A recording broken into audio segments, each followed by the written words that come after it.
您刚才就重新打开了那个网站平台打开的，对吧？对的。哎，行，好。你打开之后，我这边也看得到，我也看一下。你现在能看见我的吗？稍等一下哈，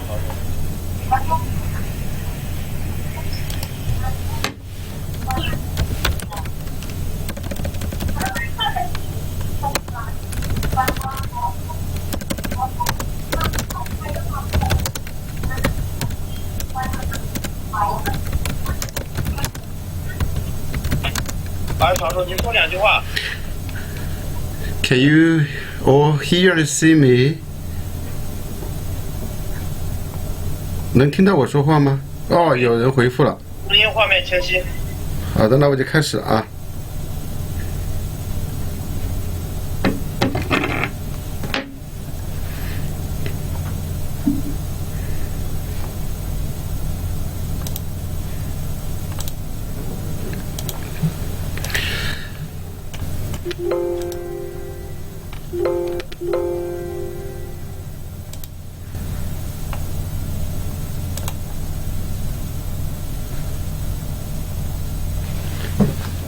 Good afternoon, ladies and gentlemen. Nice to meet you here. This is my second time to meet you on this platform for this kind of training program. And first, I'd like to deliver welcome to all of you to take part in this program. And also, it will just maybe spend about 2 hours for us this time to share my view about the Chinese foreign policy, and we call it in the new era, that is China's major country diplomacy.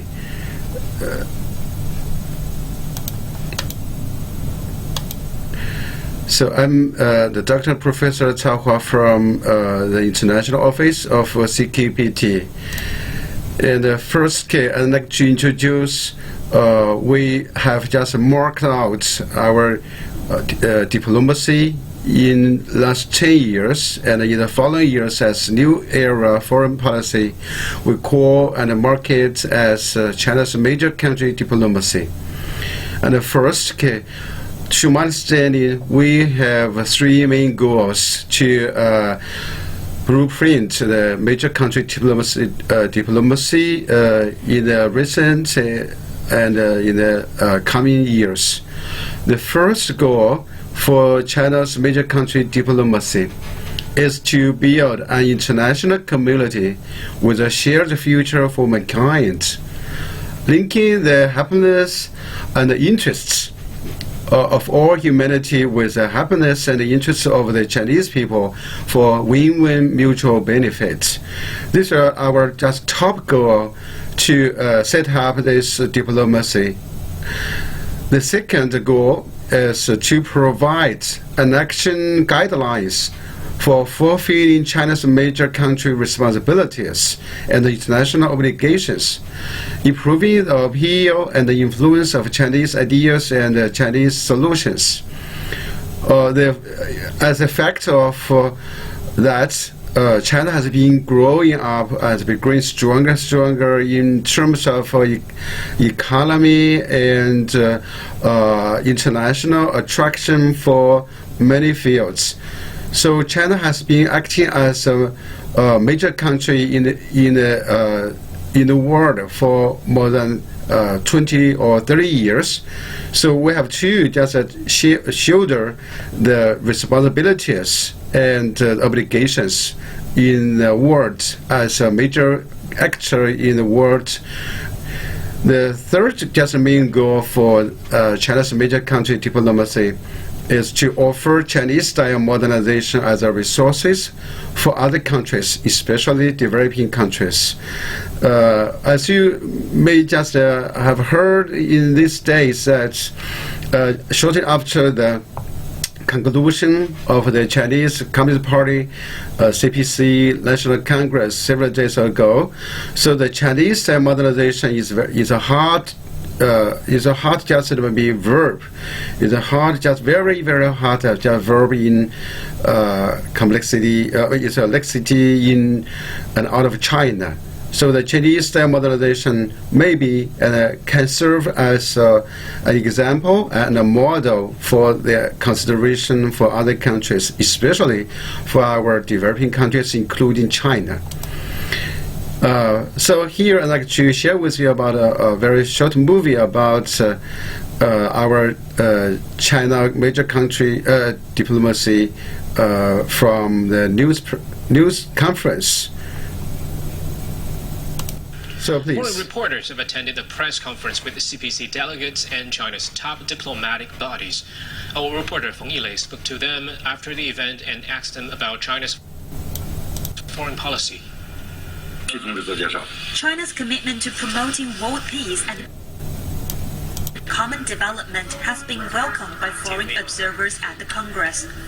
So it's very reassuring for the Philippines that China is pushing for the promotion of world peace and stability within the region. So I think it's very important for the Philippines, especially we depend so much in our neighbors. China and Uganda have enjoyed 6 decades of mutually beneficial bilateral ties. A Ugandan reporter told us about the future of this long-lasting friendship. The cooperation, more especially with the West, non-state and state actors of the West, it has always been a matter of lecturing. With the latest policy pronouncements of Beijing authorities, it points at what seems to be a better recipe for Africa, the continent where I come from, even my country, Uganda, that we shall do business, we shall cooperate on mutual understanding. Some focused on specific multilateral issues. Ruslan Kenyab from Uzbekistan asked a question about the Belt and Road for his readers back home. The answer I got at the press conference was that the Belt and Road Initiative will keep expanding. So far, 140 countries and 30 international organizations have joined it, and the number of participants is increasing. Xi Jinping also mentioned that this initiative, which benefits the peoples of the countries along the routes and can promote a community with a shared future for mankind, will continue. I believe that the Belt and Road Initiative will be even more successful in the future.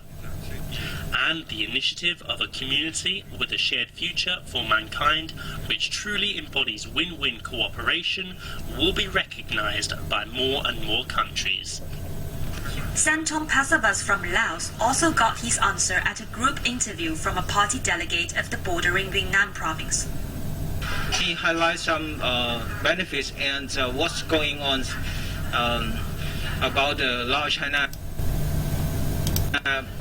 railway, and yes, I'm going to report this with the policies or with the frameworks we already have right now, such as C.I.A. and Shanghai Cooperation. Our two countries can come up with more beneficial cooperation projects. Some others turn to bookshelves to get their answers. О значимости, о роли Азербайджана в данном проекте неоднократно говорил и сам господин Xi Jinping. Xi Jinping has mentioned the importance of Azerbaijan in the Belt and Road Initiative several times. Azerbaijan's location at the intersection of north and south and east and west makes our country more attractive. We all know that the main goal of China's foreign policy is to promote world peace and common development of mankind. I think we, as the media, should send the signal to the world faster and better. Well, we can see, as this crowded venue suggests, quite a few foreign reporters have registered. And from here, this media center, their interpretation will then go on to media reports across the world. This is my work. Yeah, in this program, the BRI program, I'm from Sri Lanka. That is my highlighting part.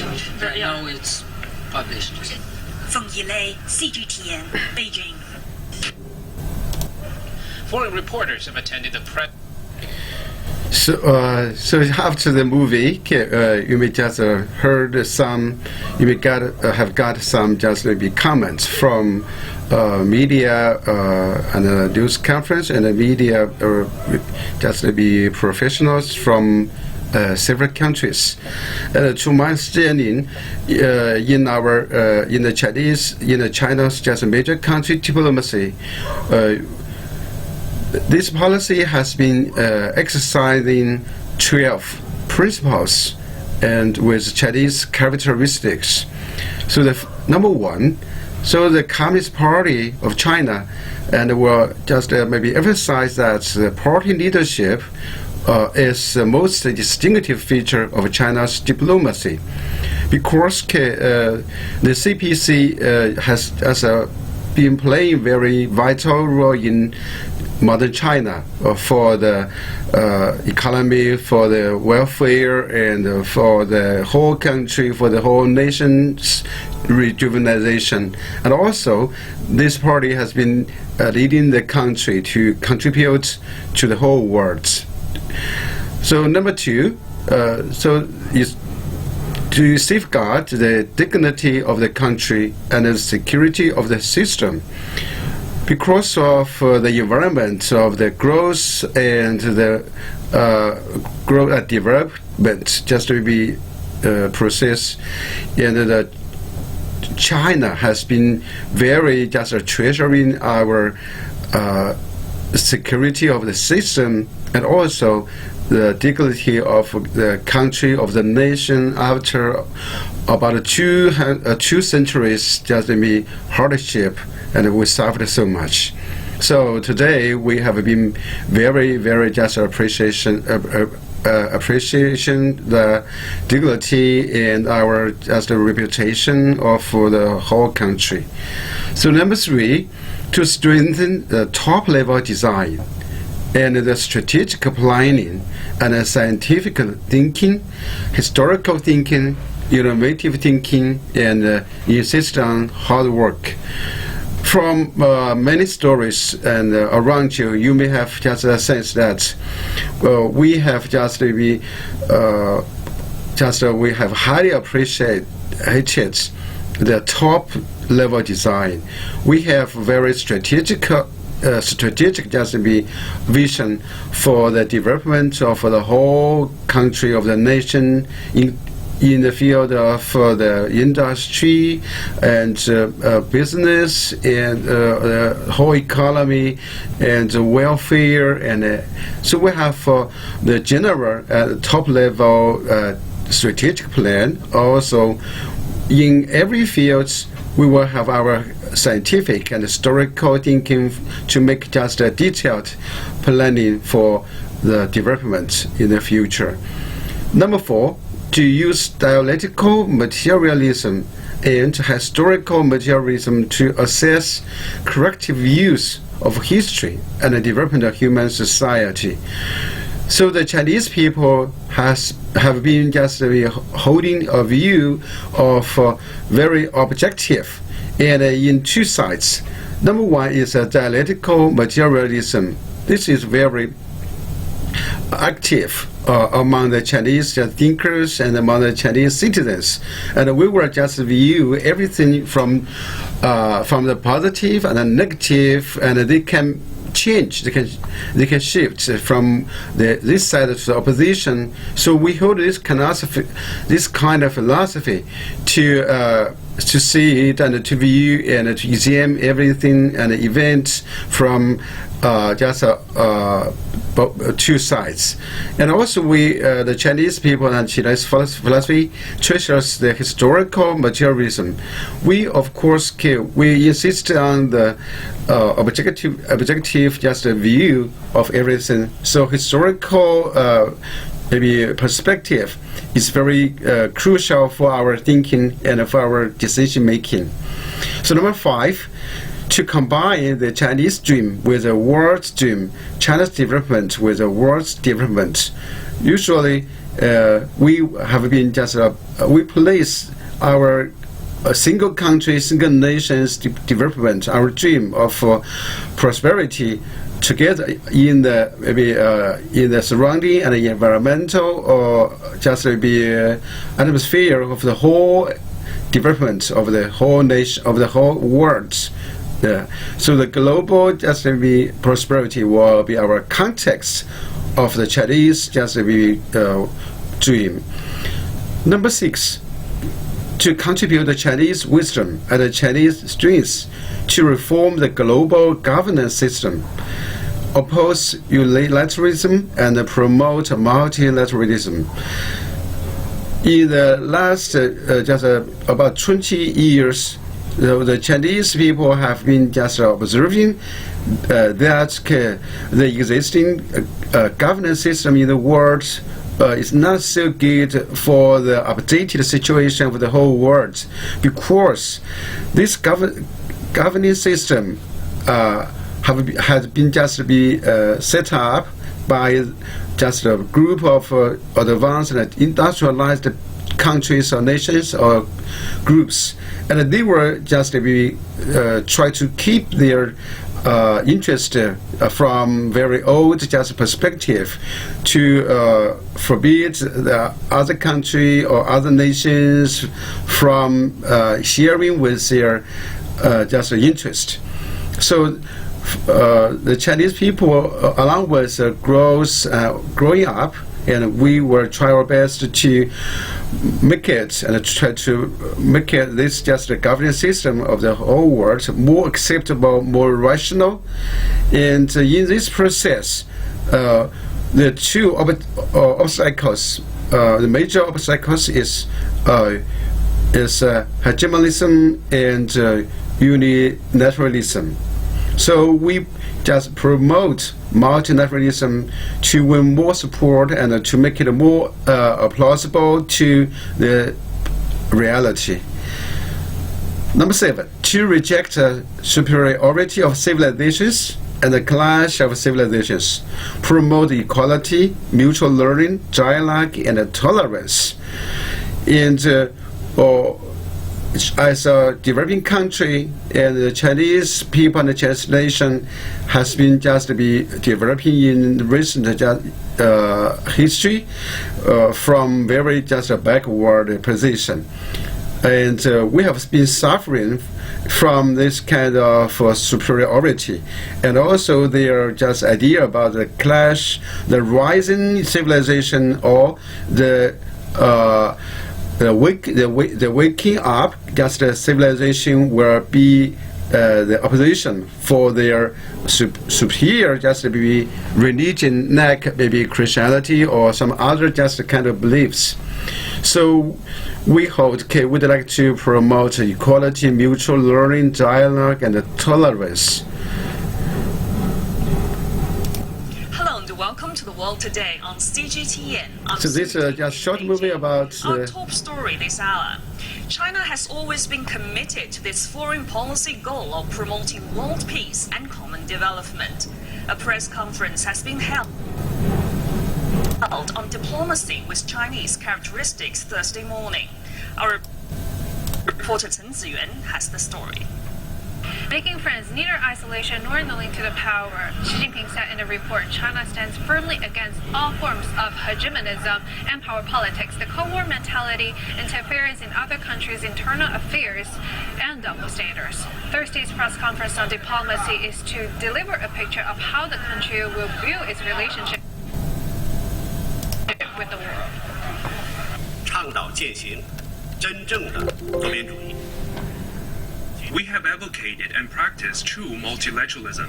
We have taken a clear-cut stance against hegemonism and power politics in all forms, and we have never wavered in our opposition to unilateralism, protectionism, and bullying of any kind. I asked the Vice Minister of the International Department of the CPC.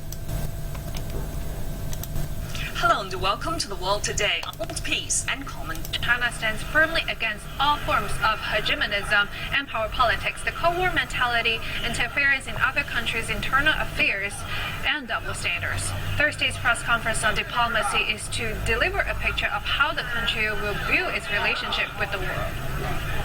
倡导践行真正的多边主义。We have advocated and practiced true multilateralism. We have taken a clear-cut stance against hegemonism and power politics in all forms, and we have never wavered in our opposition to unilateralism, protectionism, and bullying of any kind. I asked the Vice Minister of the International Department of the CPC Central Committee how the Communist Party of China works with other parties without interfering in their internal affairs.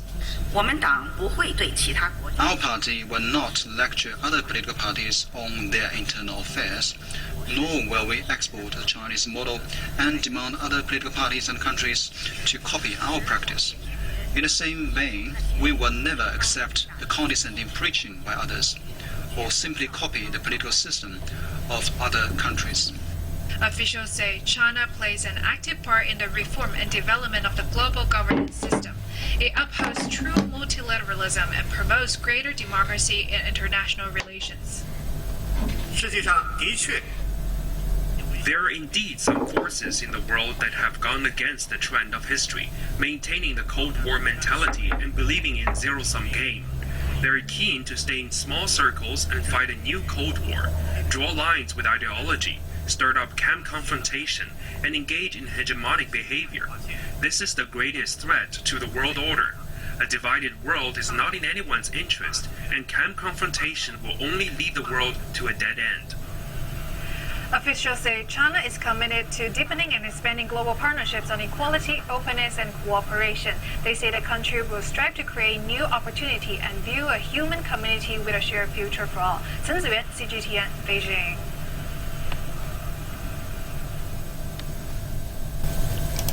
So, thank you. This is a short movie about the reporting on major country diplomacy of China. So one of our just program, just a student here asked how many political parties are in China. We have many, but we have 8. Totally, we have 9.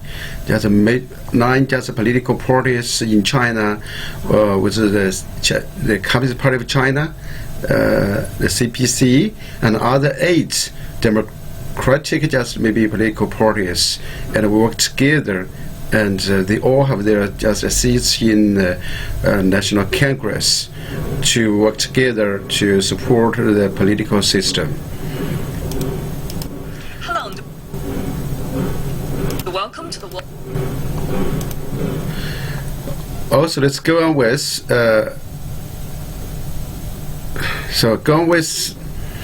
the principles for the China major country diplomacy.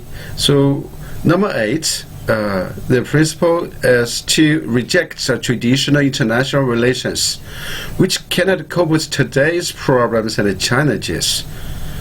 And a strong country needs not to seek hegemony. A new type of international relations fosters mutual respect, fairness, justice, win-win cooperation, not confrontation, stability, not conflict, transcend historical limitations of universal values. Number 9, to oppose Cold War mentality, hegemonism, power politics, and protectionism.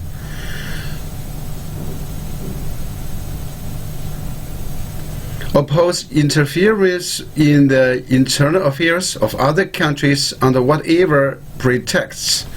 Oppose politicizing and weaponizing economic, scientific, and technological issues. Number 10, to resist arrogant preaching, learning from all beneficial achievements of human civilization. Advocate mutual tolerance of different social systems and development paths. Number 11, advocate extensive consultation, joint contribution, and shared benefits. Abandon outdated logic of zero-sum games. Number 12, on Taiwan, Hong Kong, Xinjiang, Tibet, and maritime affairs, China will just defend China's core interests throughout any attempt to undermine China's territorial sovereignty and interfere in China's internal affairs. Yeah.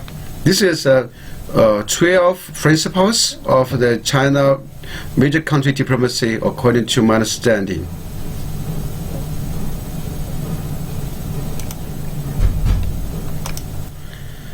Also, okay, from our just research and our maybe communication, we have concluded that there are 10 major strategies for China's major country diplomacy. So number one, the first strategy is to offer big ideas. That means to promote the Belt and Road Initiative, Global Development Initiative, and the Global Security Initiative. So totally we have 3 initiatives in terms of the economy and the development, especially modernization and the global security. And that will work together to support the China's major country diplomacy. Number 2, to support multinational organizations. So China has just placed the organizations, international organizations like United Nations, BRICS, and the Shanghai Cooperation Organization at a very important place to support and to carry out our diplomacy strategic planning. Number 3, to establish new international cooperation mechanism, such as Asian Infrastructure Investment Bank and AIIB, and the BRICS New Development Bank. That is usually about the financial business. Number 5, to deepen bilateral relations. As number 4, to establish partnership with more than 110 countries and regional organizations, forming a circle of friends all over the world. So, according to the wide use of WeChat, so the circle of friends is very popular among all the people in and out of China. So China has been trying to broaden the circle of friends, have more friends all over the world, and more friends and good friends, and so anyway, so try to broaden. So now we have 110 countries and organizations have formed the circle of friends. Number 5, to deepen bilateral relations with each great power and with major regional groups.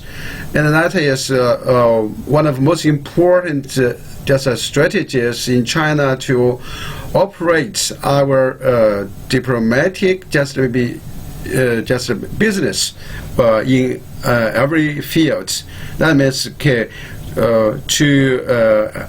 to value the great importance of the great power and the regional groups to carry out and to conduct good and fruitful cooperation with all of them, to discuss, to talk, and to salute.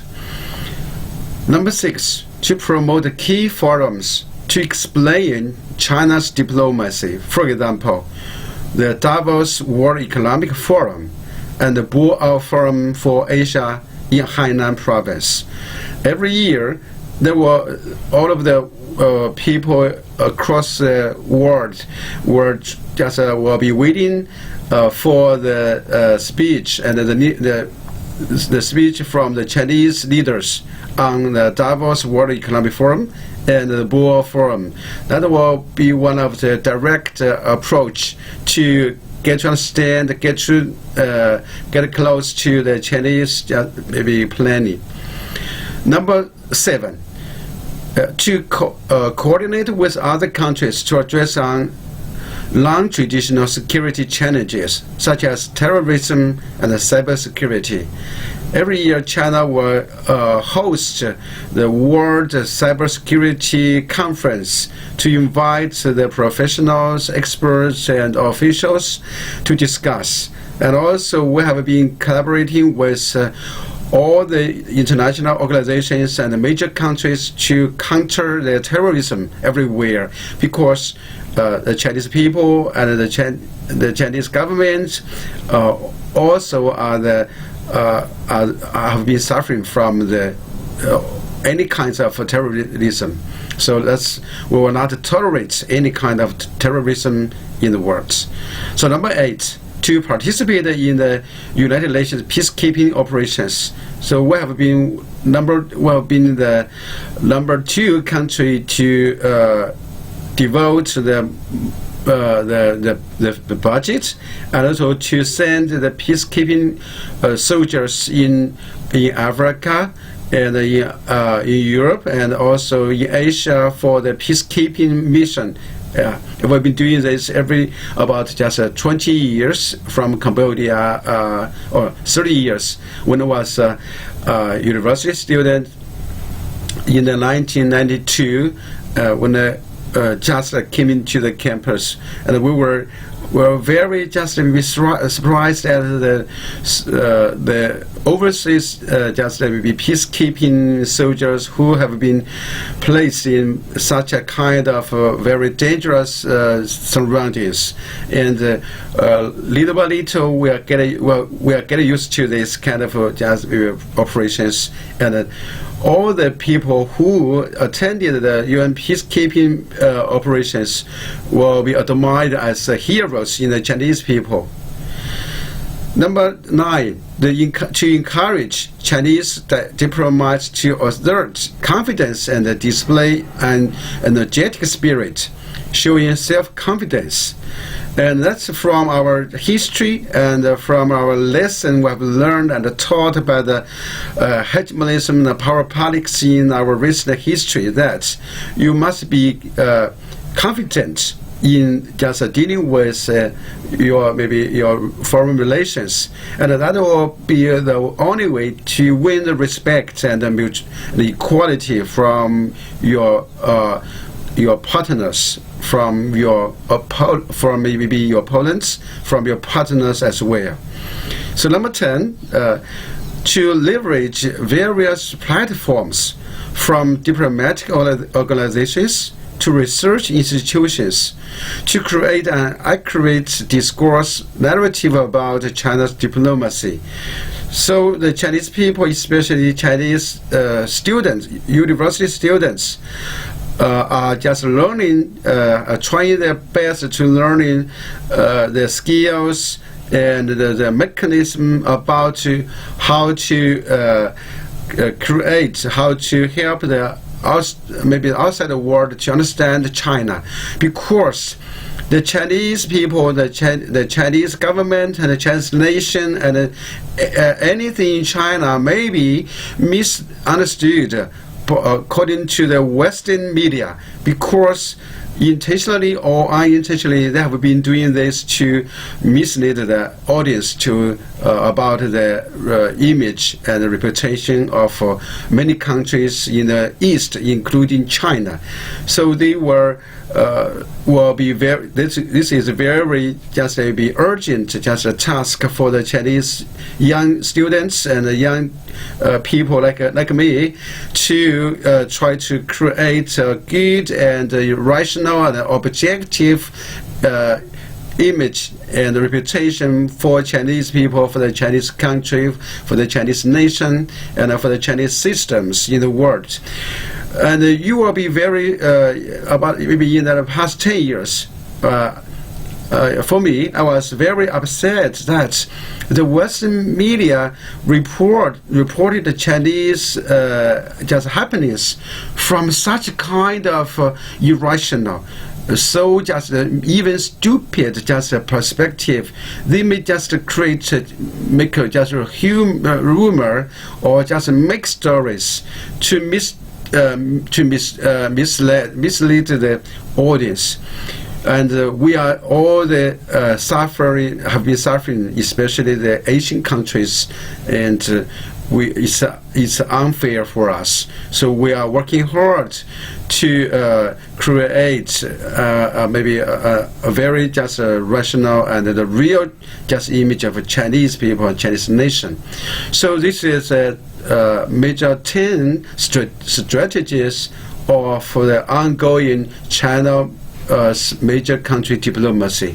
So I hope, I've been sharing with my understanding of this about the general introduction to China's major country diplomacy. I hope that it can be of help for you to understand and to observe the Chinese just doing in the world in the future. So still we'll have a strict interview on the China's major country diplomacy. Our reporter Wang Hui asked Beijing residents about China's major country diplomacy with Chinese characteristics. Let's take a listen.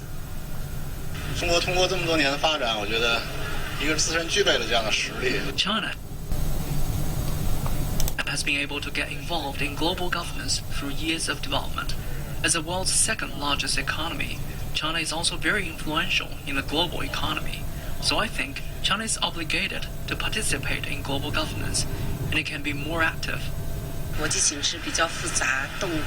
The global situation is complicated and constantly changing. Countries around the world have different voices. China always promotes peace and represents the interests of developing countries. I support our country's actions and stance, and hope China can contribute more to the world's peace and development. 作为我们这个中国人，我非常的骄傲啊。然后 I'm proud that China is playing an important role on the global stage. We have seen the rise of unilateralism, protectionism, and hegemonism. China is a major country, so I think it should negotiate and coordinate global affairs such as climate change and economy to promote multilateralism and cooperation. Our reporter Wang Hui. So also I'd like to supply the updated information about from the CPC 20th National Congress. So the 20th CPC National Congress, which was successfully concluded a few days ago, deliberated and unanimously adopted the revised constitution of the Communist Party of China. So the Chinese, so the CPC revised the constitution for the charter.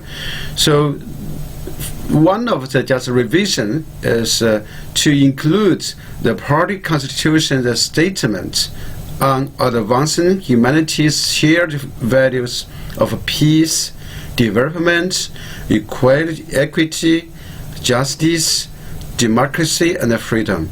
So the 6 key words are adopted according to in the constitution in this just revision. This is a strong message from the CPC with Comrade Xi Jinping at its core to respond to the questions and the changes of our times in light of China's national rejuvenation endeavor. And the goal changes of magnitude not to see in a century. It reflects the deep sense of commitment and responsibility of Chinese communists to the common good of the world and humanity. Humanity's shared values embody the common aspiration for a better life shared across civilizations. They transcend the hypocrisy of Western centralism and civil national superiority. They transcend the arbitrariness of Cold War mentality, bullying, and hegemonism. They transcend exporting values and stoking ideological confrontation. they provided the true yardstick for identifying right from wrong and good from evil.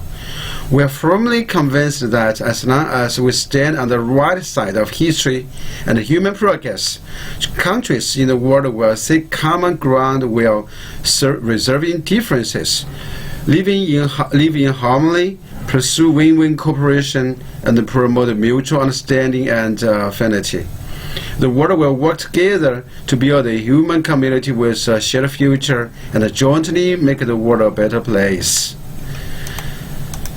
And from the second part, I'd like to share with you about the brief history of the Chinese diplomacy since its founding in 1949, that means 73 years ago.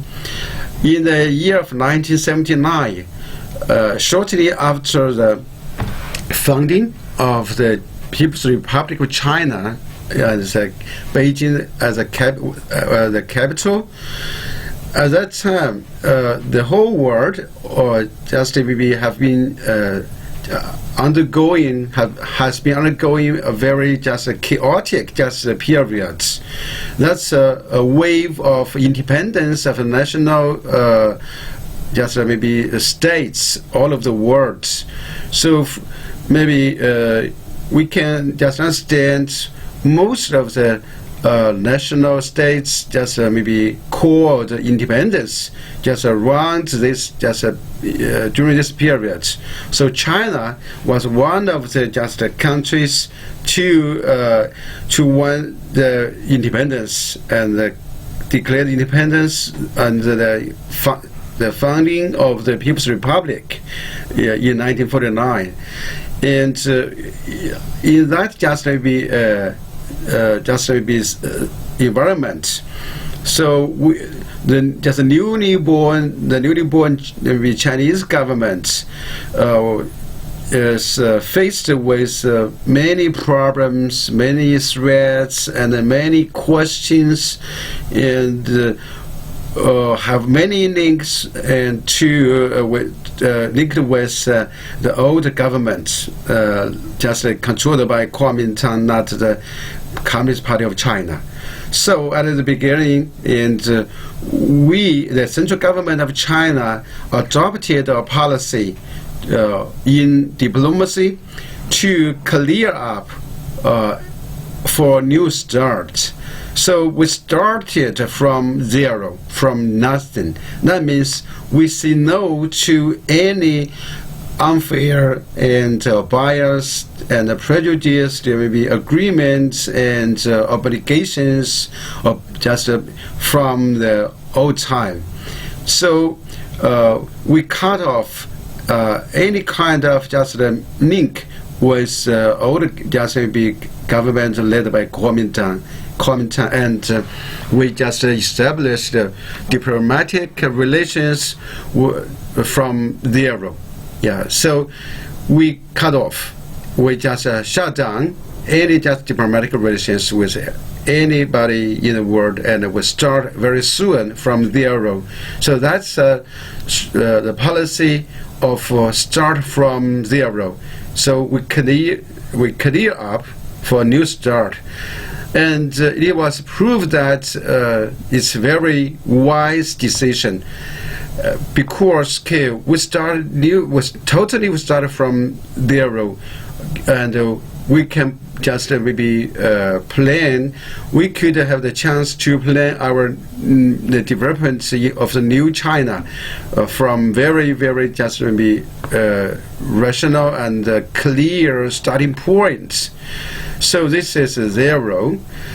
So when shortly after the founding, establishment of the republic, we were threatened by USA and other Western countries, supported by NATO, because the Chinese government adopted a socialist system, not the capitalist.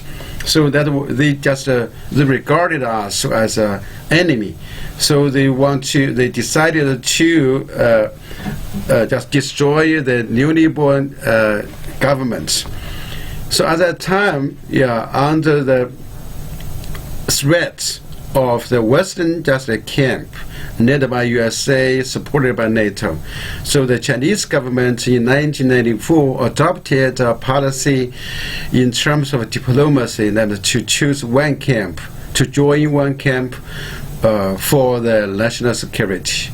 So we choose the camp of Soviet Union.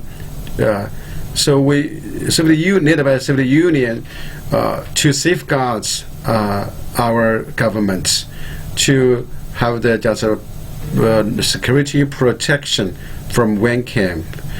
After that, so we joined this camp.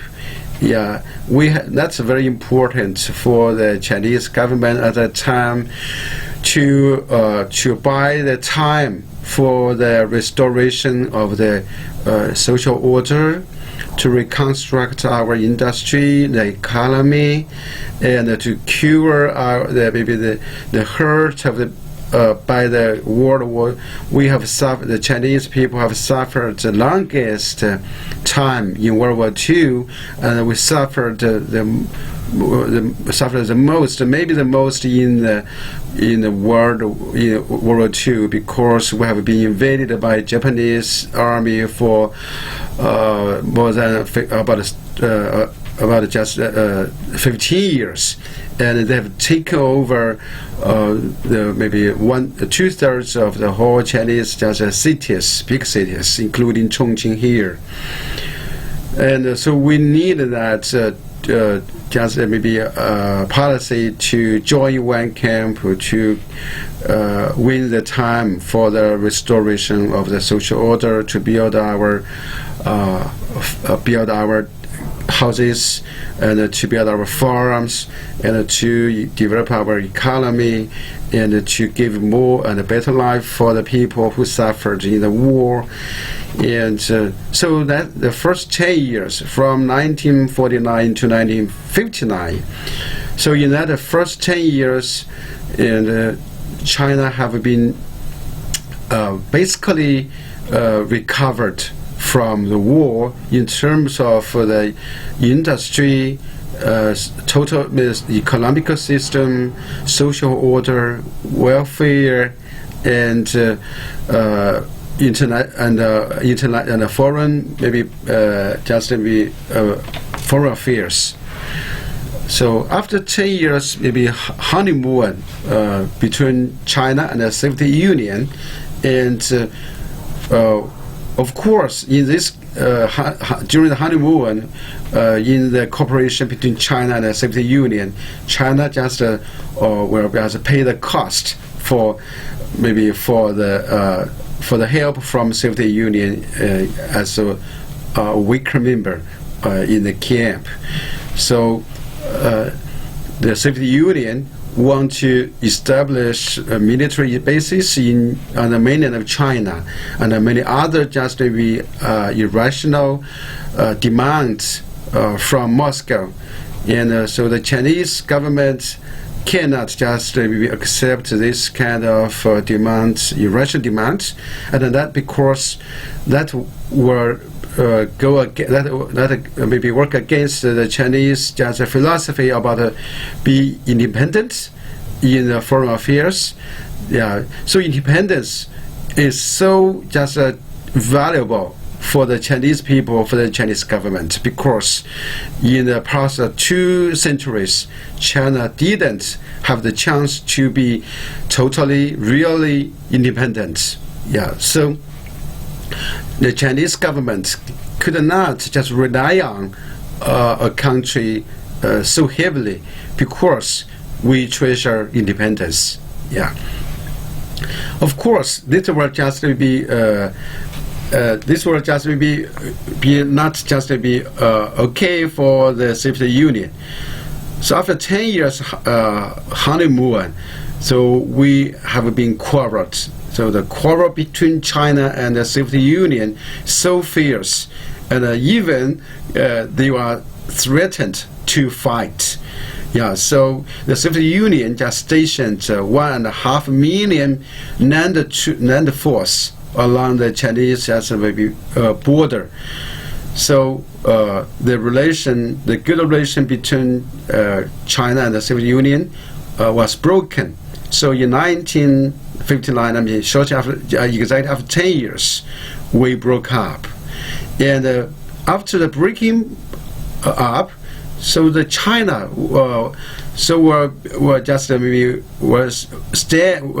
China stood as an independent state, do not didn't just belong to any either of the two camps, not maybe the U.S.-led camp, nor maybe the Soviet Union-led camp. So at that time, from 1959 to 1969, in the following 10 years, the Chinese government are faced with two hegemonic threats. That means U.S. and the Soviet Union. They are opponents, but we work together on the question, on the problem of China's growth. So none of them would like to see the rapid growth of China to be maybe the third party of the whole world. So only two poles, two maybe major superpowers, and they do not agree with Chinese maybe efforts to be a major power, major country in the world. So they have been. It was reported that there have been many conspiracies against China to destroy the economy, destroy the industry, even the government.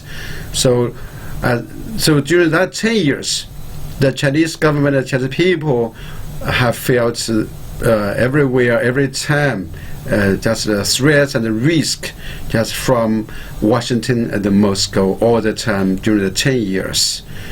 And during that time, the Chinese people, the Chinese government led by Chairman Mao, that China, of course, cannot be isolated as an independent state from the other nations, other international systems.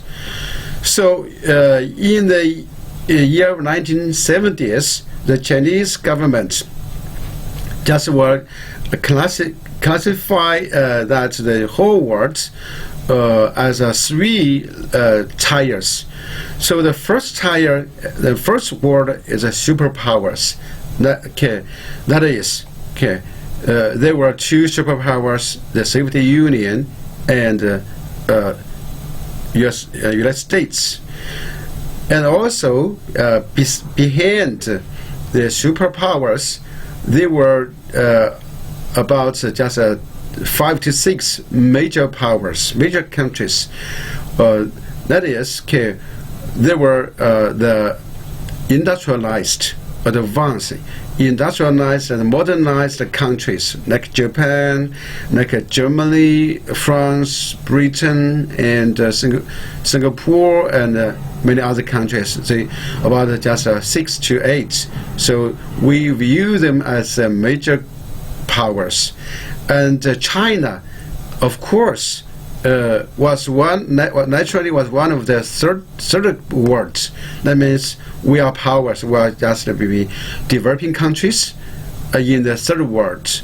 So till today, the Chinese people and the Chinese government, of course, we regard our country as one of the member of the third world countries. So the first world is the hegemonism, the power, maybe the big power, the superpower, like today's U.S.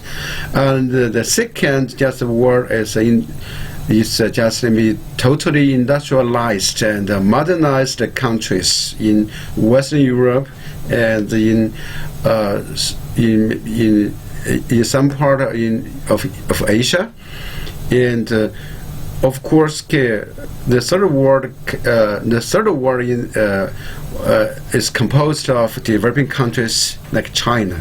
So we're still thinking that China is a developing country, not a developed country, because we have just a big economy, but according to individual, for the individual and for so many fields, we're not so strong and we're not so welfare.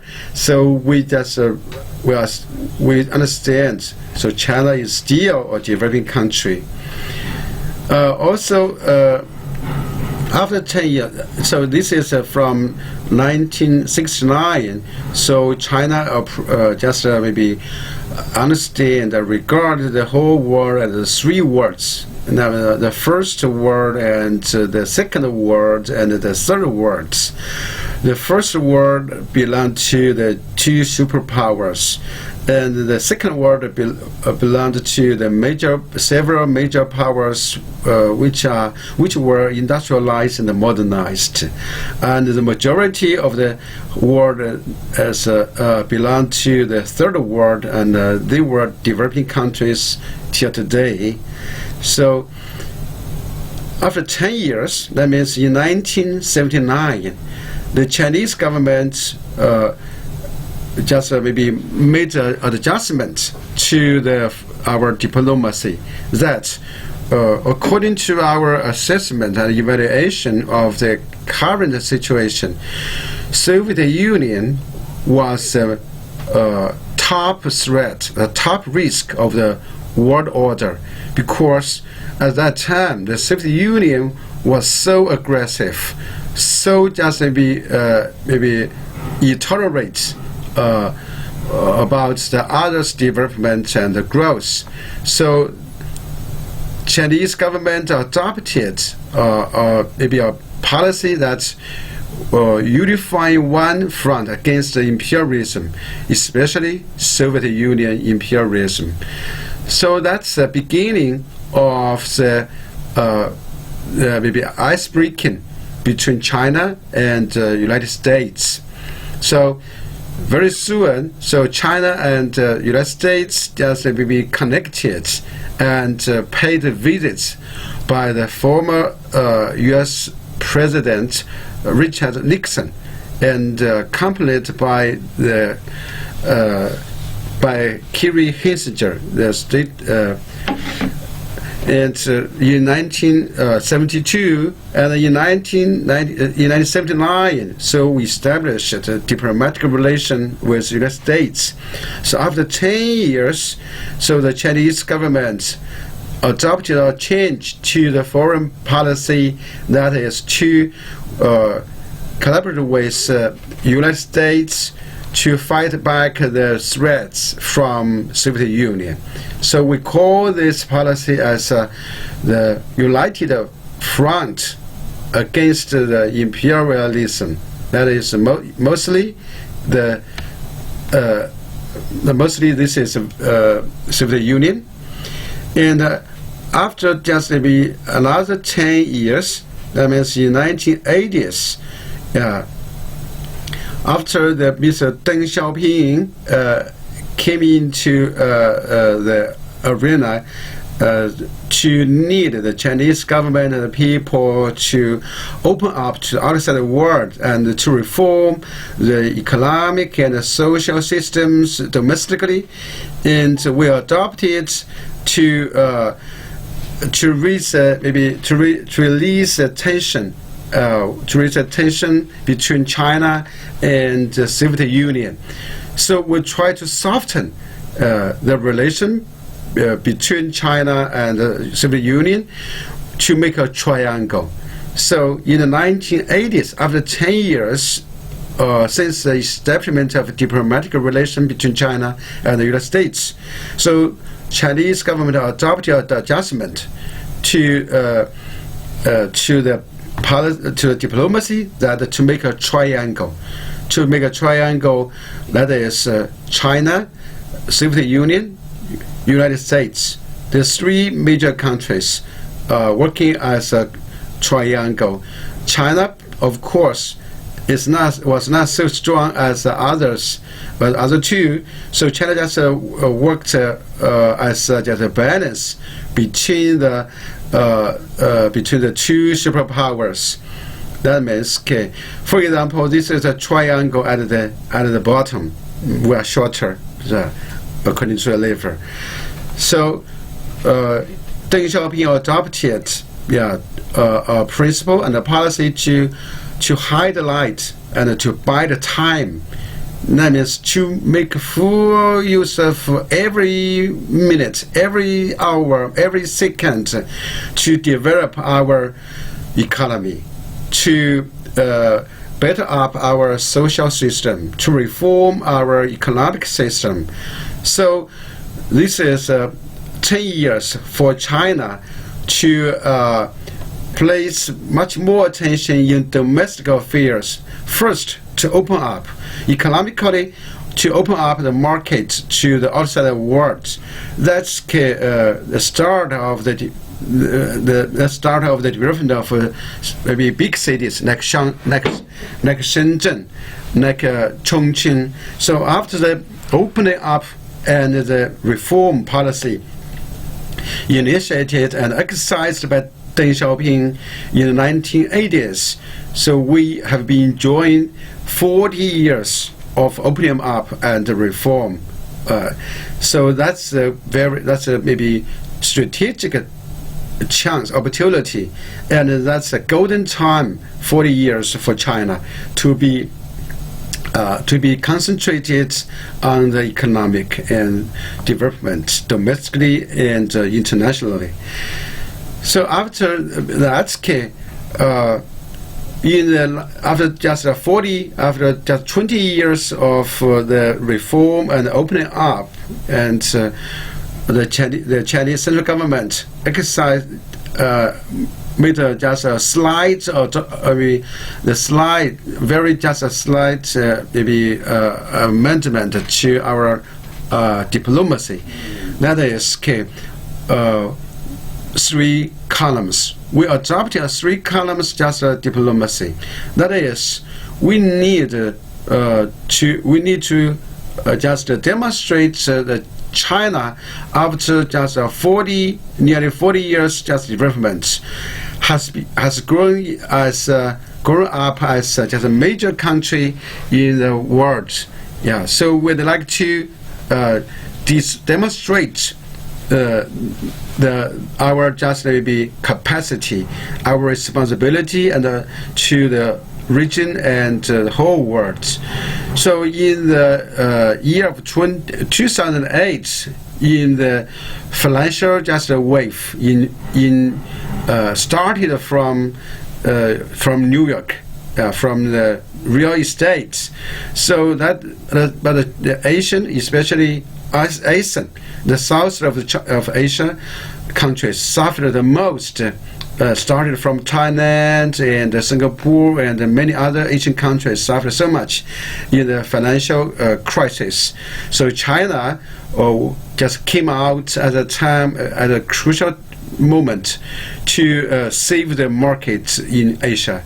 So from that time, and China has put forward the three columns of diplomacy in the year of around 2010. So the three columns, that is, China will be the host for some international affairs, for example, economic forums and regional just maybe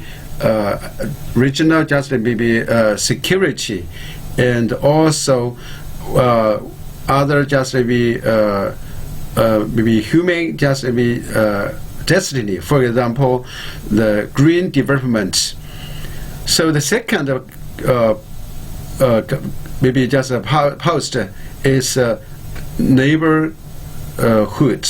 So our neighboring countries will be the top concern for the Chinese diplomacy, because that will be the vital just element for China to build up a good just environment for the development and for our security.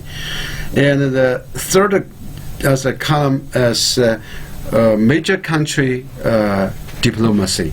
So from just maybe 10 years ago, we have been exercising the 3 columns, just diplomacy, and the first is a host, to work as a host of international affairs, and also to place the neighborhood, just neighboring countries' relation at the top concern, and also to exercise the major countries' diplomacy. That means to introduce and to create good and new style relationship between China and other major countries and the major just regional groups in the world.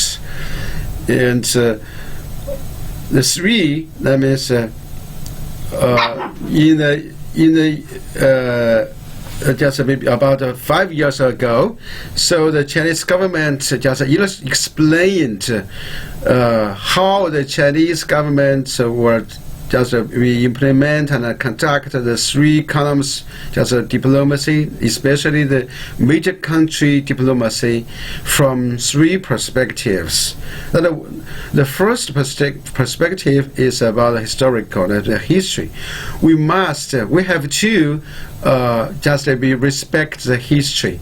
History is a mirror. Every time, everywhere, will just reflect our past and to indicate the future.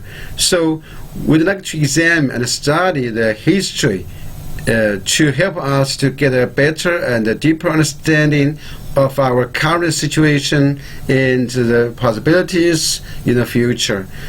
So the second perspective is the global vision. So at this time, the globe is linked up as a global village.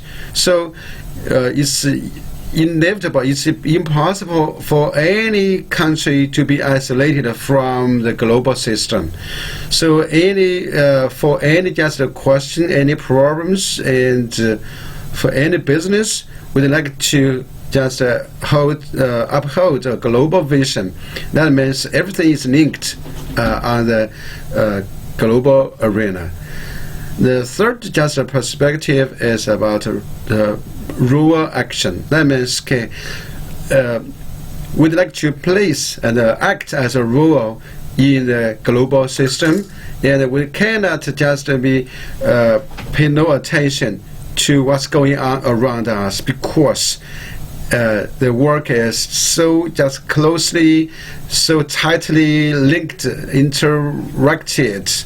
So this is about my introduction to the brief history of Chinese just diplomacy since its founding. So we'd like to have about 10 minutes break. Thank you. So if you have any question, and I can answer you for this break, about 10 minutes.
Sure.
就是我就担心这个网络的那个感觉，网络不是太稳定的话，它可能就不连续。我感觉可以，这会儿挺顺畅的。哦，那就好，那就好，那就没事。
Okay, let's start.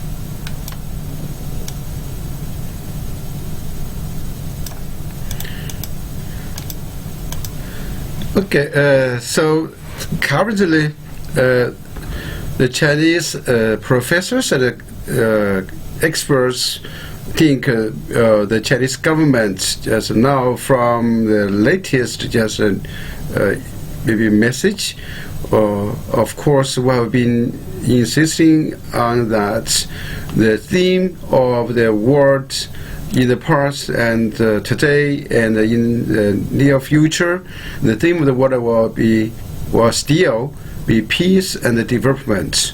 Of course, there are chaos, there are disputes, and there are wars and clashes.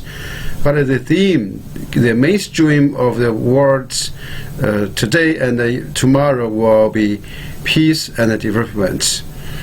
And according to our just maybe understanding, and the Chinese government and the Chinese experts will just view this theme, this situation, and the tendency of the world in the following four just perspectives.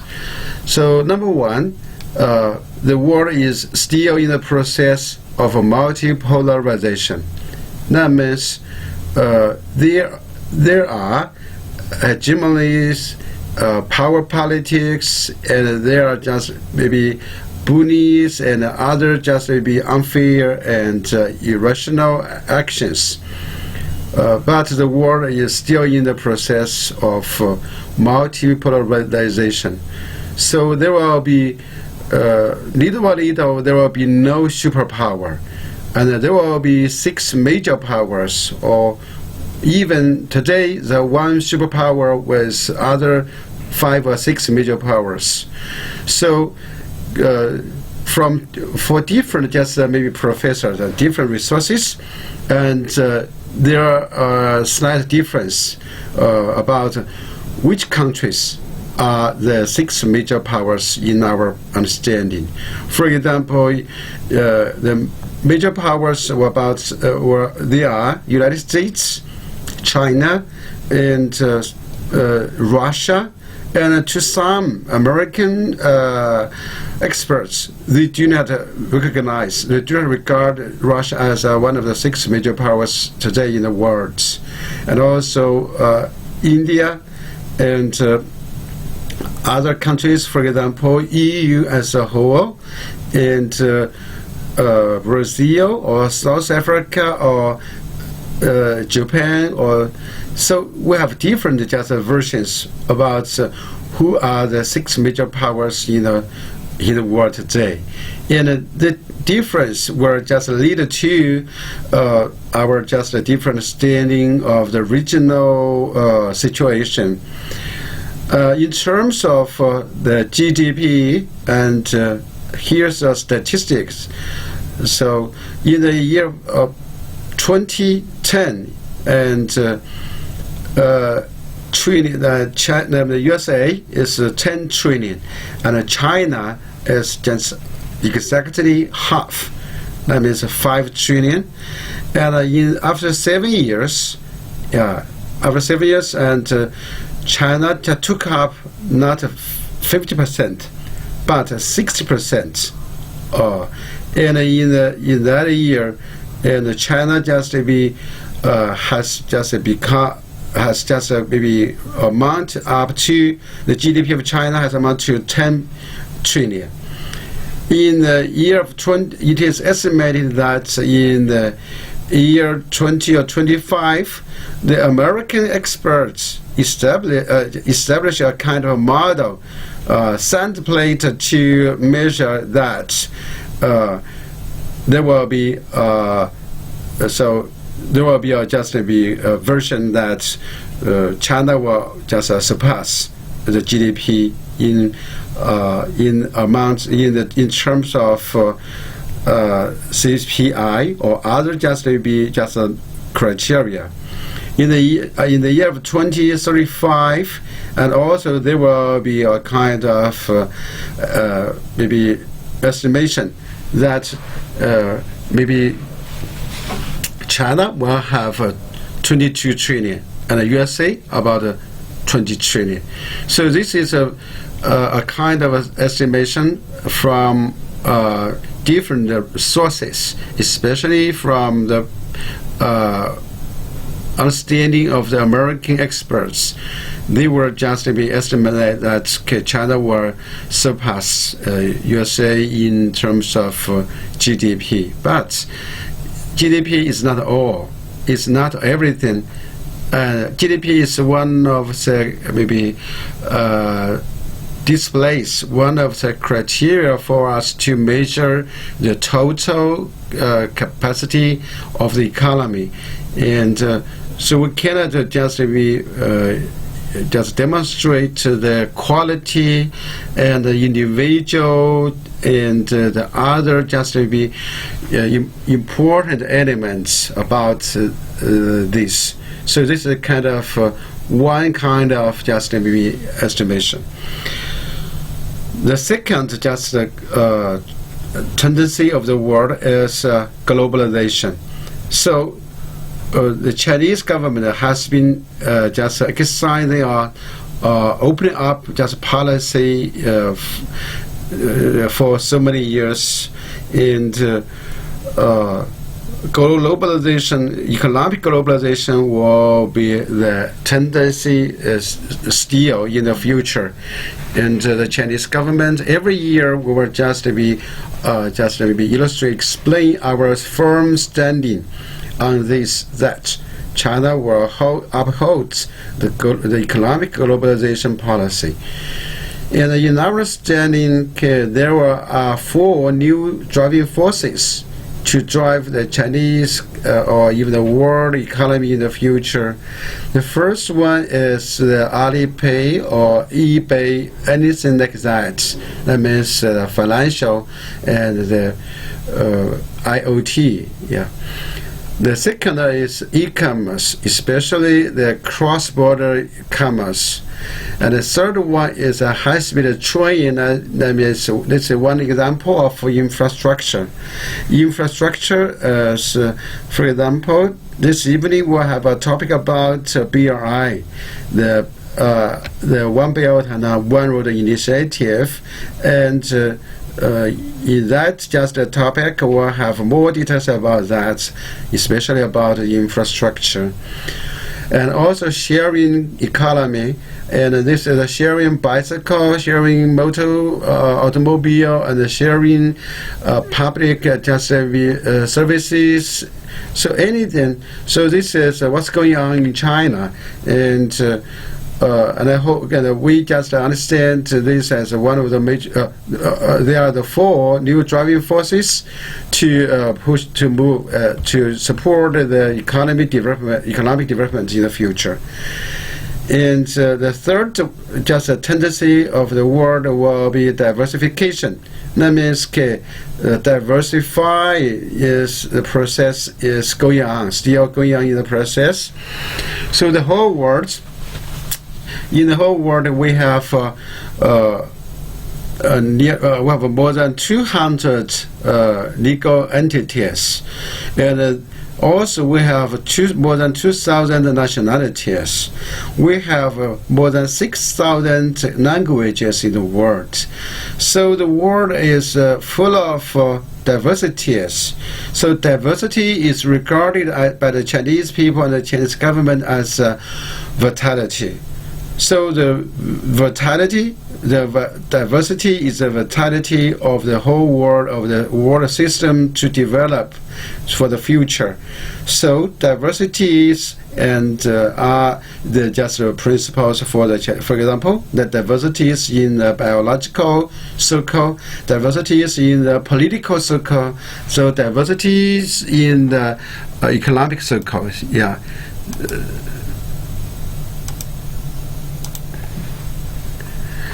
And the fourth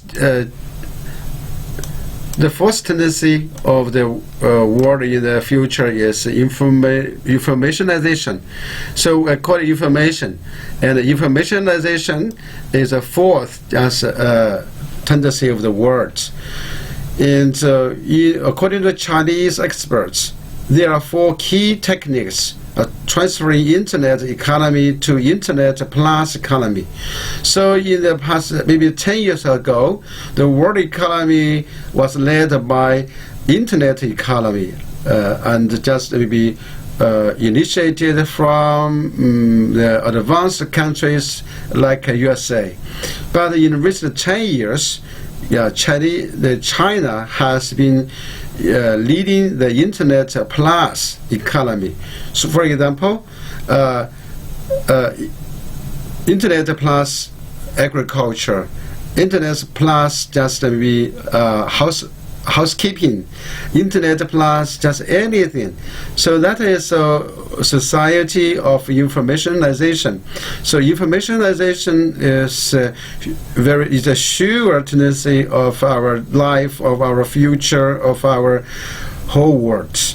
And therefore, just a key technologies in the future development.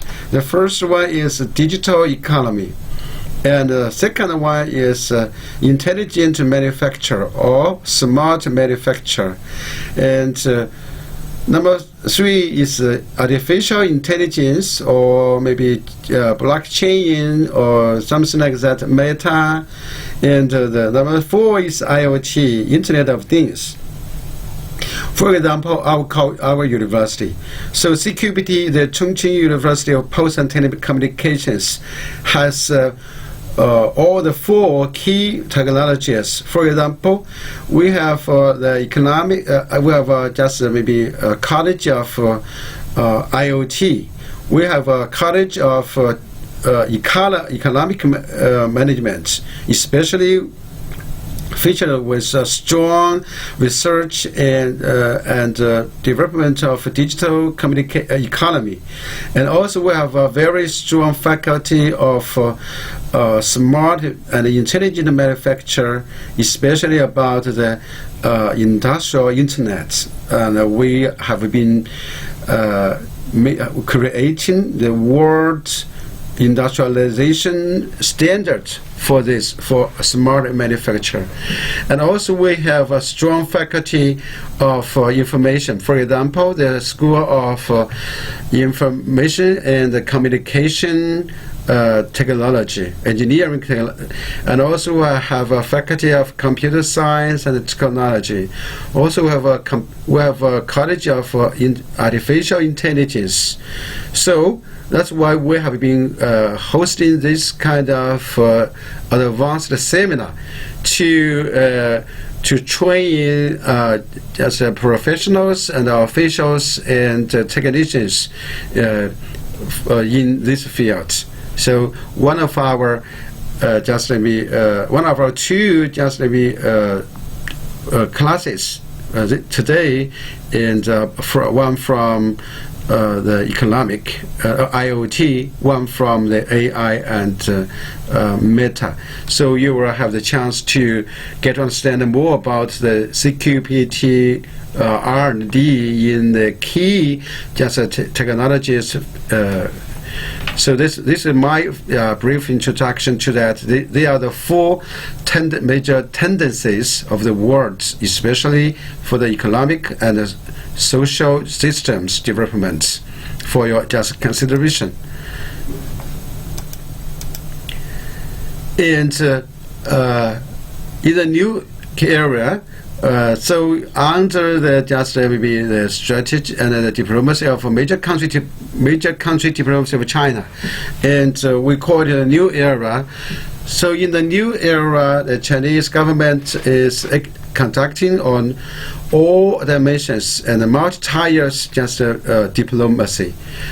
And also I'd like to introduce the major part of this, that is, in my introduction to the major country diplomacy, there are 10 strategies. And here I'd like to put out 6 of them. for our special attention. So number one is a great initiative, that's a BRI, and that's a topic for us to discuss this evening. And there are two moves. That means there are two initiatives. So number one is a global security initiative to propose a comprehensive and mutual trust security mechanism, and a global development initiative. That means to conduct rational, green, and equal and balanced and modernized just development of the economy.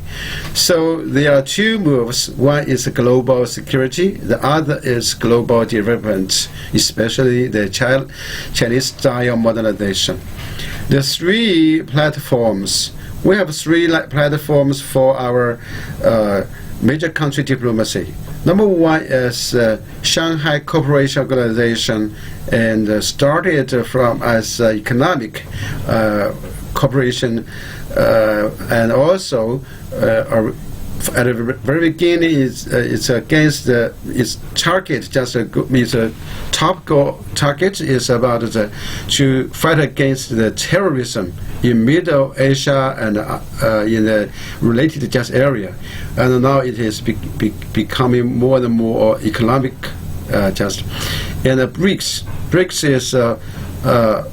is the abbreviation of Brazil, Russia, India, China, and South Africa. These 5 countries are regarded as examples, as representatives of the new economies. The new economies, that means the economies are enjoying a new just round of rapid growth. So these 5 countries organized as a BRIC, and we call it Golden BRIC, to demonstrate the tendency of the new economy in the world. The third platform of the major country diplomacy is the bilateral and multilateral relations with regional entities, regional major powers, and regional groups. So there are the 3 platforms for China to exercise our major country diplomacy. And then the 4th one is many. That means China has been treasuring the real multilateralism for all the years, because from the 1980s, Deng Xiaoping has just classified the whole world as 5 directions. 5 directions, that means as the south and the north, the west and the east. So the south are the name for the developing countries, including China, including Asia, Africa, and Latin America. And the north are the developed and advanced and industrialized and modernized countries. So the north and the south just classified in terms of economy. In the north, the south, the east, and the west. The east are the newly independent, just maybe national states, and the west are the group, the interest group who have just dominated the world for many years, especially in terms of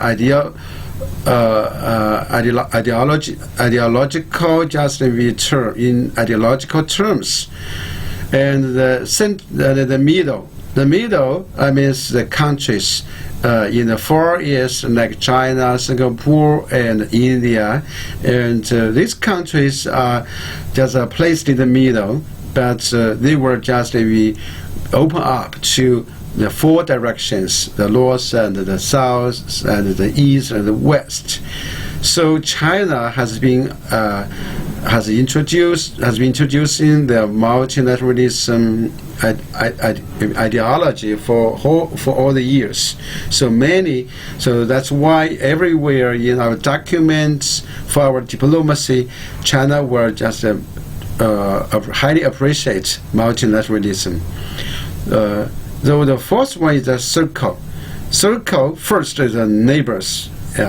So then the central government of China has just told all the people, especially companies and the local governments, to handle the relationship with neighbors according to the four principles. The four principles, that means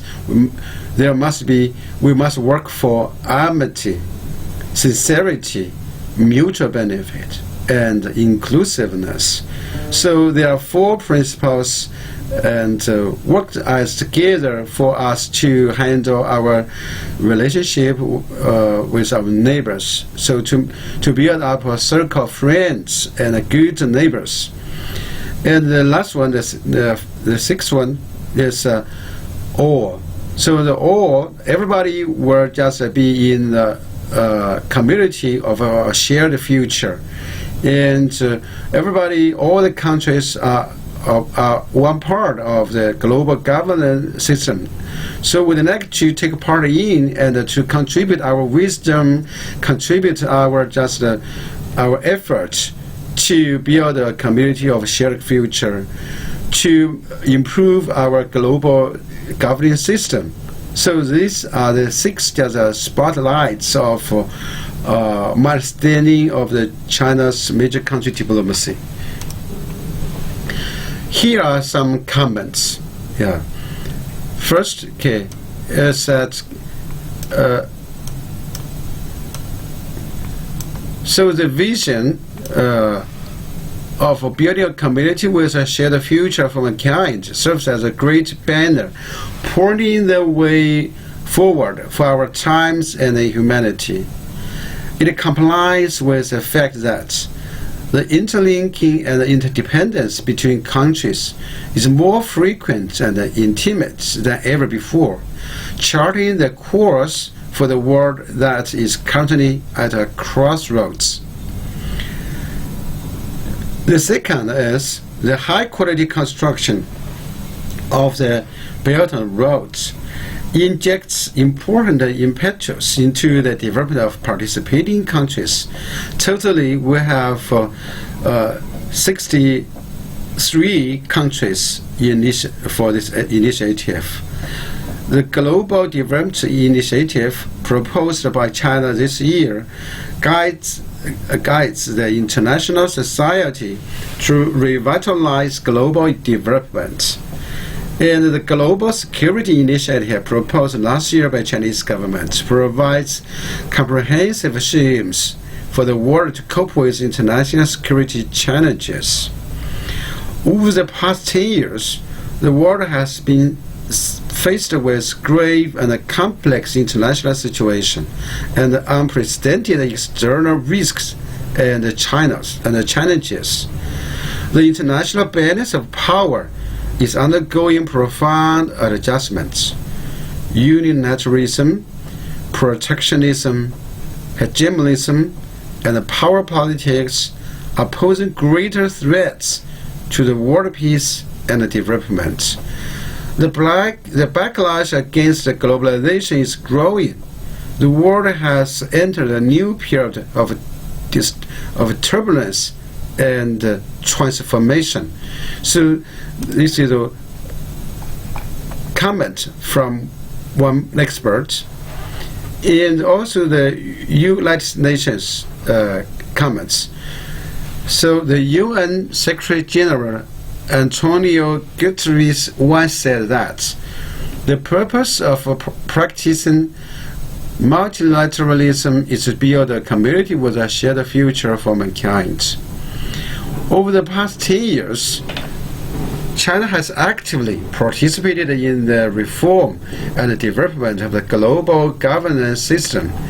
It has worked to safeguard the international system centered on the UN.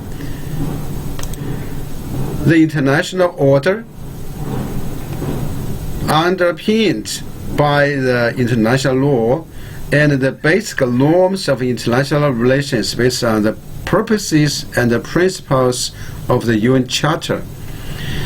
China has upheld and practiced true multilateralism and worked actively to make economic globalization more open, inclusive, balanced, and beneficial for all. China has played a constructive role in the political resolution of regional and international hotspot issues, and it has been a positive force on issues such as climate change, poverty reduction, counterterrorism, cybersecurity, and regional security.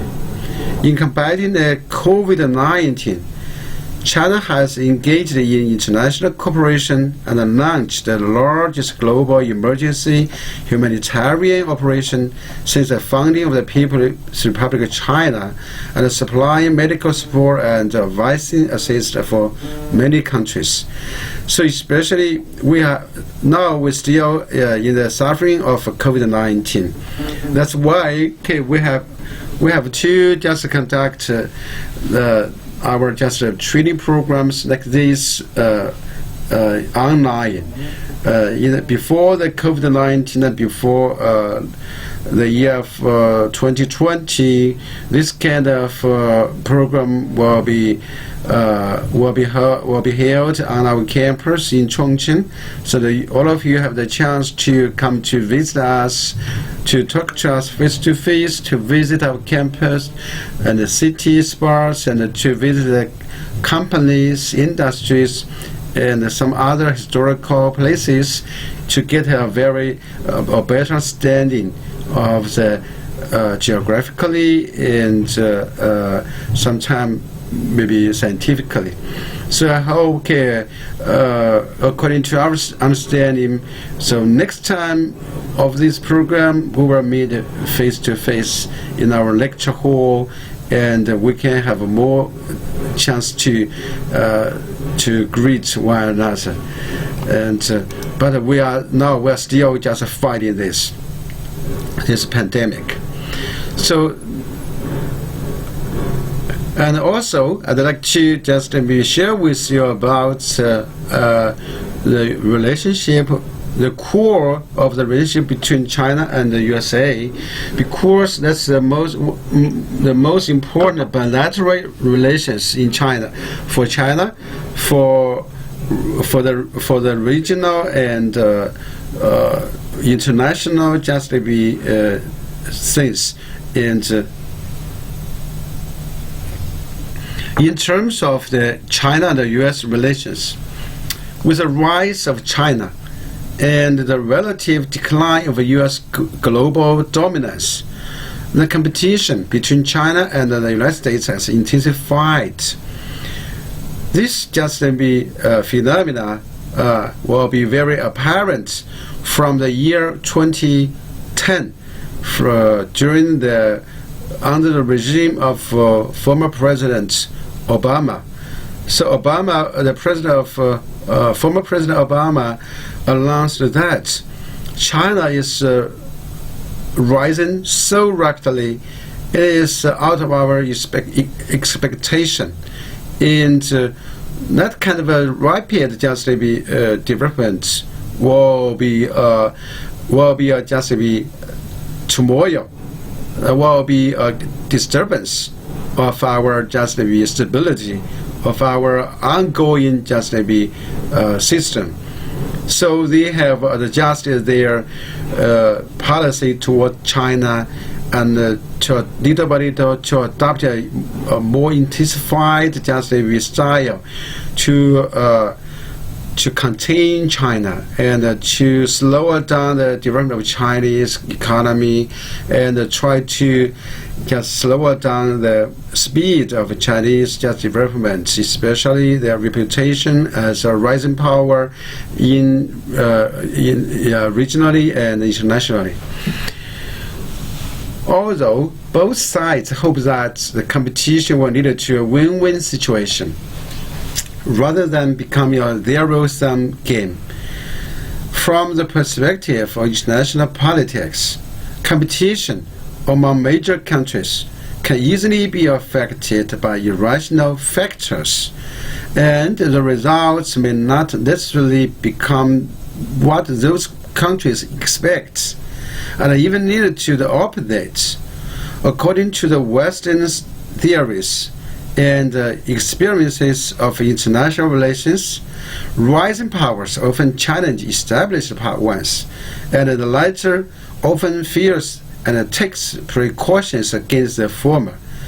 This is known as Thucydides' trap, which has resulted in wave after wave of wars and conflicts. It demonstrates more or less that, based on historical experiences and proceeding from their own national conditions and global trends, the two countries are striving for a new type of major country relationship, which is a way to avoid falling into the Thucydides trap. And about exactly 20 years ago, in the year of 2003, when I was working in Israel, in Tel Aviv University, and I found 20 years ago exactly, I found so many just American scholars, professors, experts, just since that the rapid growth of China will be a threat of USA and of maybe that will be a break point of the existing system. So from that time, I've been just faced with many questions, and because it's most just possibly I will be asked about questions like that, where there will be a war between China and the United States. When will it happen? When will it just start out? And what kind of war will be? Can you just maybe estimate?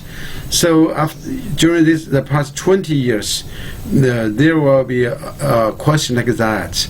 But from my experience, that 20 years ago, when I was first asked about these questions, is there any war? There will be a war? When and what kind of war will be waged, will be triggered between China and USA? And I was astonished and surprised. So year after year, I was just used to this kind of just questions. So today, if anybody asks me about is there any war between the two countries, I will give no answer, because I've answered this for more than 20 years, and so my answer to the question will be the same today, like that, the same as that just in the year of 2003. That means no, there will be no war, at least the direct all-out war between the two major countries, because that will be the end of the two major powers as a whole. So today that will be the same. Yeah, so do not just astonish, do not surprise at this kind of question, because the scholars have been attracting their attention from the government to raise funds for their research. So they have been doing this for 20 years from my experience. So we will not just maybe pay any special attention to this kind of questions. But China, the Chinese government, with my just participation, has been doing the best to explain there will be another kind of outcome between United States and United States and China. It's not necessarily the Thucydides trap, and we have a common just future, and we have win-win just style, and we'll have many other choices and options, not only to say that's just a trap. And so we've been doing this to supply our proposals and to provide our wisdom to explain. There have been many other just options, maybe possible results, other outcomes, not necessarily be the society is just a trap. And the last just a report, I'd like to share with you about the China's new path for modernization. And this is one of the hotspots for the world media. And I hope you can just pay more attention to this for your research, for your practice, and for your communication. And you can just discuss with this with any kind of just maybe sources. For example, you can talk to the common people. If you have the chance to meet the tourists from Chongqing, from anywhere in China, and you can share with your understanding with them, their understanding of this. And I just like to demonstrate the general just maybe picture for you. So the China's new path for modernization, we call it the Chinese style modernization, and I think most of us, including you, have been just researching on the theory and the reality and the facts and the history of modernization. The modernization in the world is a very hot topic for everywhere in the world. When I was a university student, and our teacher told us the Chinese government, the whole world is trying the best to modernize our society, our economy, and our daily life and everything. So when I was a kid, so we are just dreaming of modernization.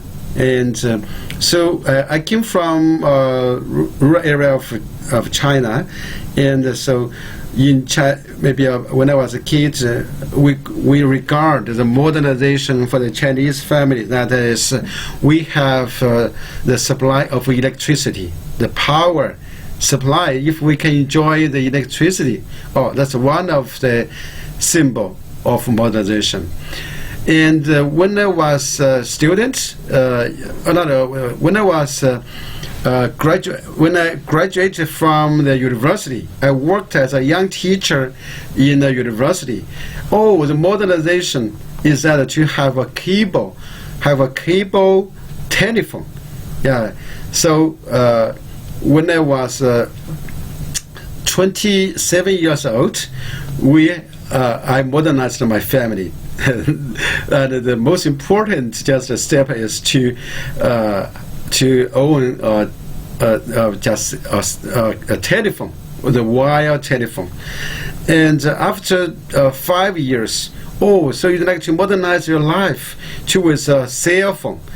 And after that, and we have many just maybe rapid just maybe supply of this kind of modernization. For example, today the modernization of Chinese society, Chinese economy, Chinese just families. For example, in our university, so we'd like to enjoy the modernization, and in terms of our teaching facilities and our service system and our supporting system from academic and medical anywhere, we need modernized, that means informationized, and digitalized, informationized, and it will be considered as one part and one way and one symbols of modernization. So you can, for me, and I have just maybe gone through from the countryside, maybe just life, to the modern city life, and like today, and we have been enjoying the modernized life and the surroundings, and so this is exactly the reality, the fact of all the people in China.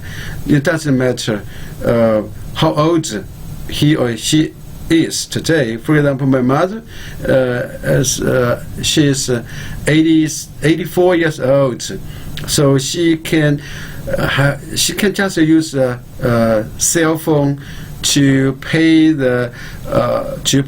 anything in the open markets, in the supermarkets. That's unthinkable for me and for them, because we have enjoyed such a rapid growth of economy and the rapid modernization of our society. And so if you have a chance to discuss with the topic, you can have the chance to get information from everybody. And I just like to share with you from a general just point of view. So the first, the Chinese just style modernization is a modernization of a huge population. China is working to achieve modernization for more than 1 billion people.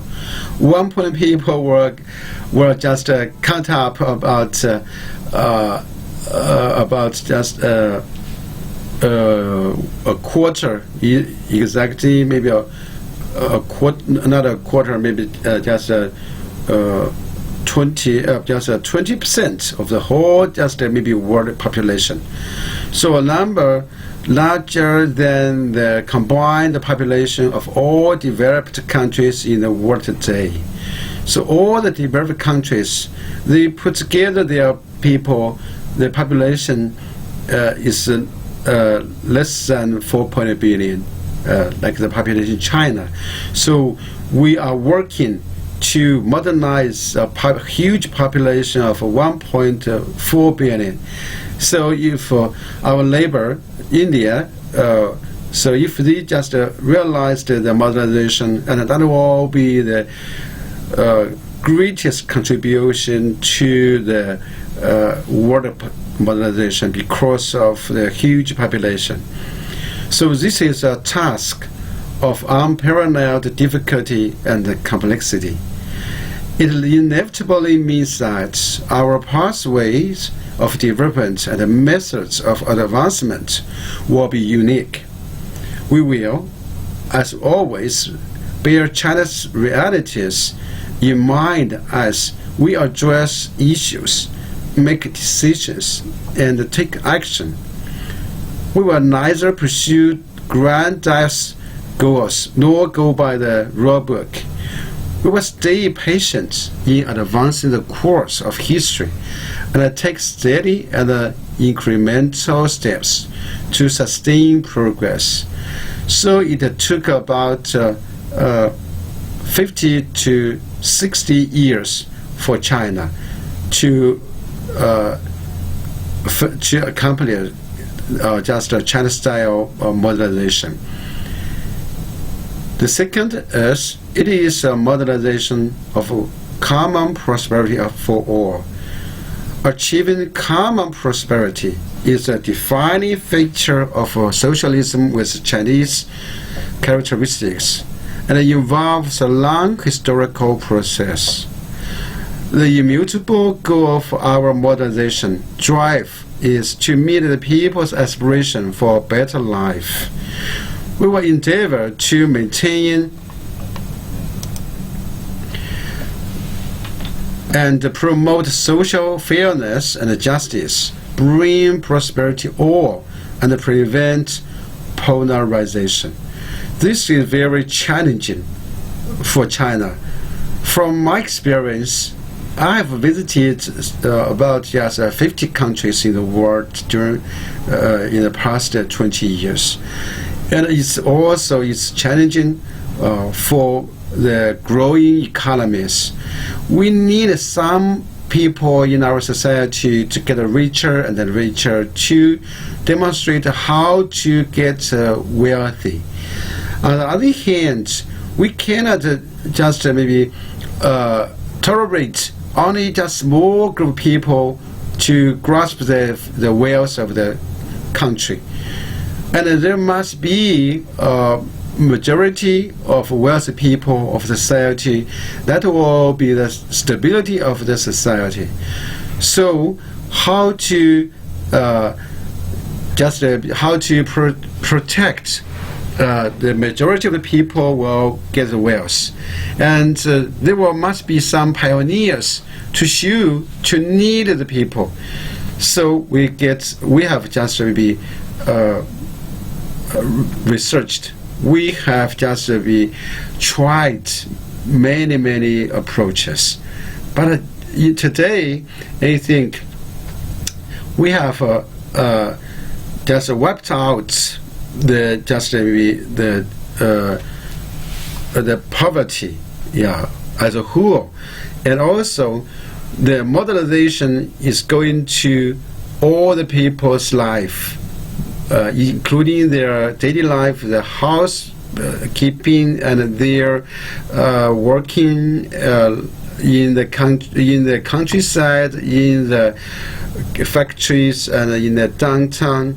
So from my personal understanding, and China has overcome this challenge for a common prosperity as the first step, and the common prosperity for the next step will be more just challenging for Chinese government, because in the people on the basis of modernization, our demand and our need will be comprehensive, including our material, spirits, and other means to measure a high quality of life. So the second is a modernization of material and a cultural ethical advancement. So material abundance and cultural ethical enrichment are fundamental goals of socialist modernization. Material want is not socialism, nor is cultural impoverishment.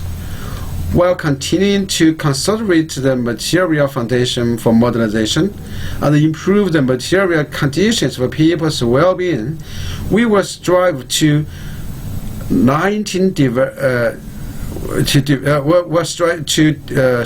develop advanced socialist culture, foster strong ideals and convictions, and carry forward China's cultural heritage. We will thus promote all-round material abundance as well as people's well-round development.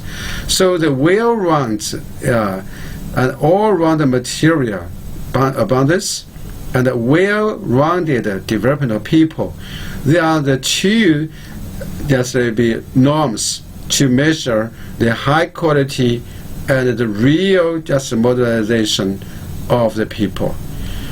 Number 4, it is a modernization of harmony between humanity and nature. Humanity and nature make up a community of life. If we extract from nature without limits or inflict damage on it, we are bound to face its retaliation. China is committed to sustainable development and to the principles of prioritizing resource conservation and environmental protection, and letting nature restore will continue to pursue a model of sound development featuring improved sustainable production, higher living standards, and healthy ecosystems to ensure the sustainable development of the Chinese nation.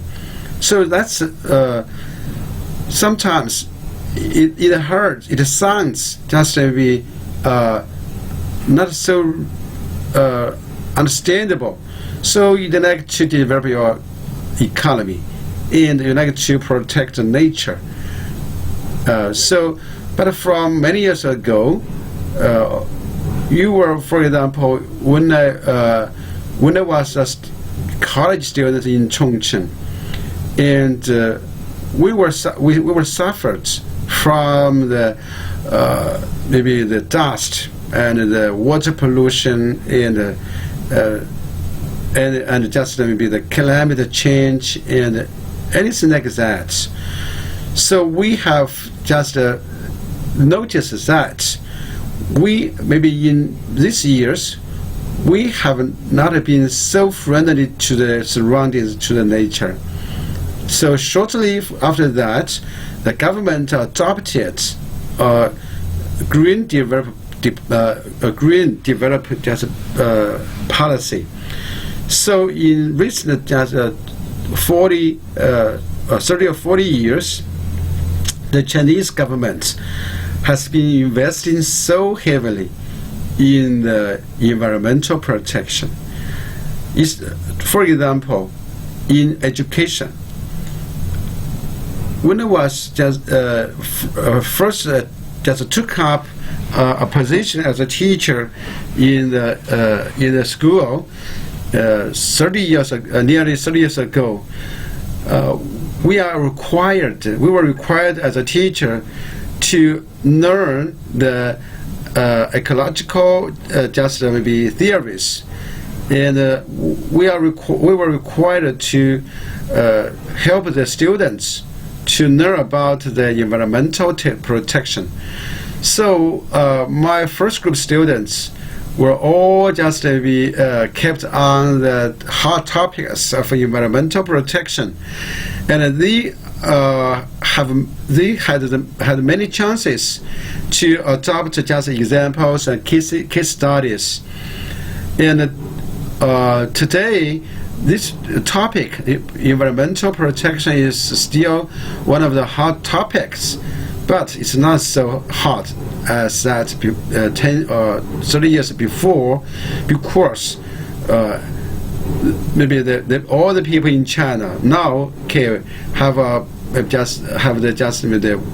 this kind of willingness to protect, to construct just a harmonious relationship between us with the environment, to help the government to build a society of green development, to safeguard our blue sky. So here in Chongqing, in recent 10-20 years, you can so every day you can have the chance to see the blue sky and the clean just clouds, and to enjoy a good weather. Okay.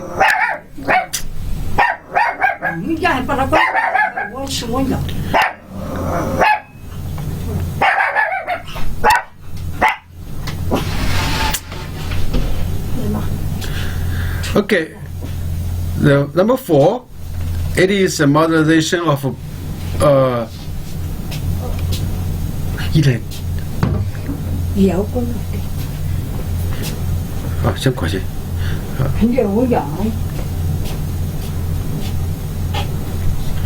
It is a modernization of a peaceful development.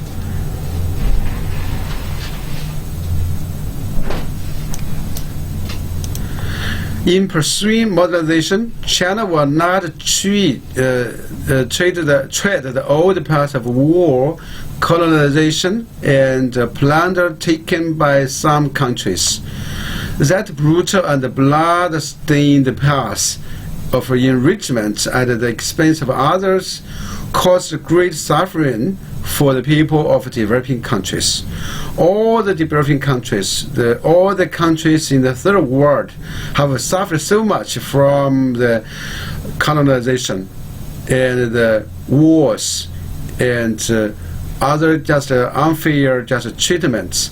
So we have been fighting for decades after decades, we have just sacrificed so many heroes, our here just generations, and it's so treasurable for us to have the situation of peace and development. So surely we will try to avoid that kind of development just pass. And in today's world, and that will be not accepted by major countries, by all of the countries in the world. So the Chinese government said we will stand firmly on the right side of history, and on the side of human progress, dedicated to peace, development, cooperation, and mutual benefit. We will strive to safeguard world peace and development as well as we pursue our own development. And we will make greater contributions to world peace and development through our own development. So we'll combine our development together with world development, and we will just make use of our development to serve the world development, and through our strategies and principles introduced just a moment ago. The essential requirements of these are the 5 features of Chinese-style modernization. And here are some just comments. The essential requirements of Chinese modernization are as follows: upholding the leadership of a party of the Communist Party of China and socialism with Chinese characteristics. So the leadership of CPC and the insisting on the socialist social system with Chinese characteristics is the top principle for us to modernize our society and economy and our daily life. And then pursuing high quality development, developing whole process people's democracy, enriching the people's cultural lives, achieving common prosperity for all, promoting harmony between humanity and nature, building a human community with a shared future, creating a new form of advancement, social advancement. So this is the essentials and some comments from the Chinese-style modernization. And there are some foreigners' comments. So this is from a U.S. scholar.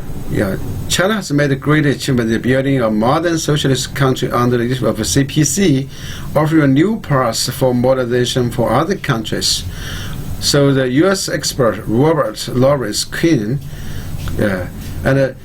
this scholar has visited more than 100 cities and villages in China, and traveled to most places on the mainland of China to get to know, get to understand what's going on, what happened, and how this happened, and what's the current situation in China.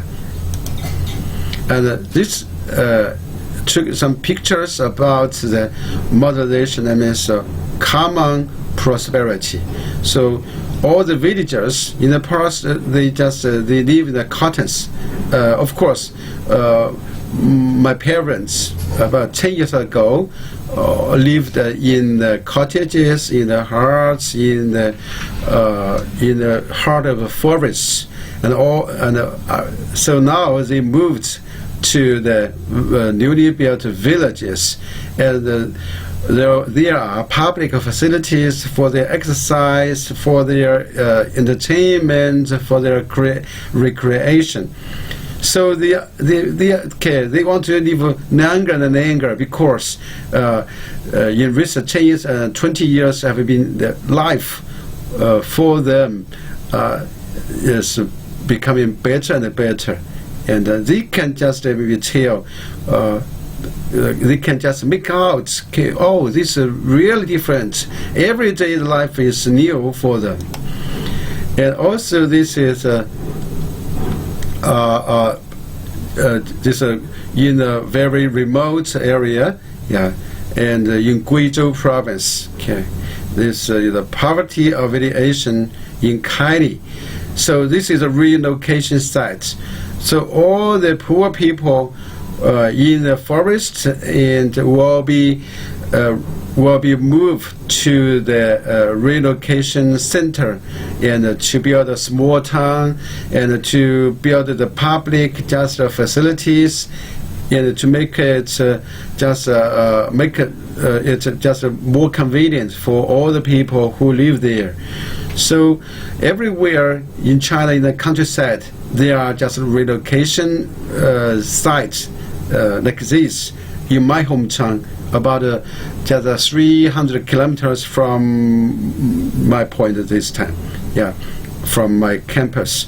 So in my hometown, the same. And my hometown is at the at the top of high mountains, and the view will be much more better than this. And this is the clover leaf. So this is near our campus. We call it the Huangjuewan clover leaf near our campus. It is called the #1 complex just clover leaf in Asia. Why we need this kind of just clover leaf for convenient just transportation? Because our campus locates at a hilltop.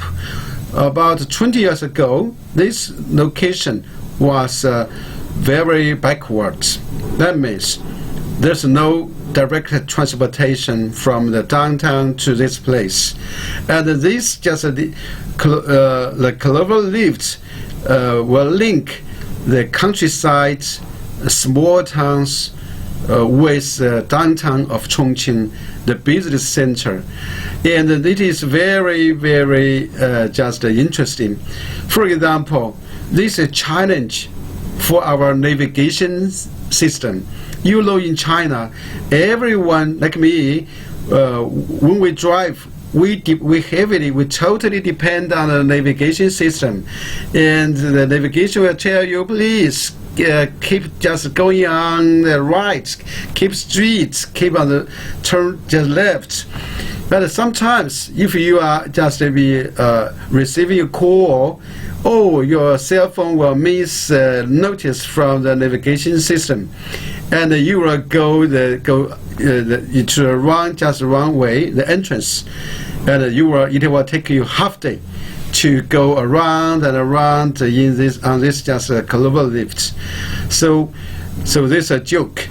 Yeah, if you do not listen to the navigation system, you will have a half-day journey on the clover lift.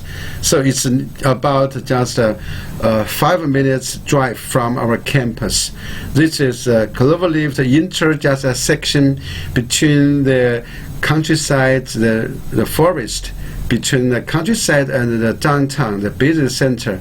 So you can see this is the main body of totally. This clover loft have 18 entries and 18 entries and exits. So can you imagine? So 18 entries and exits.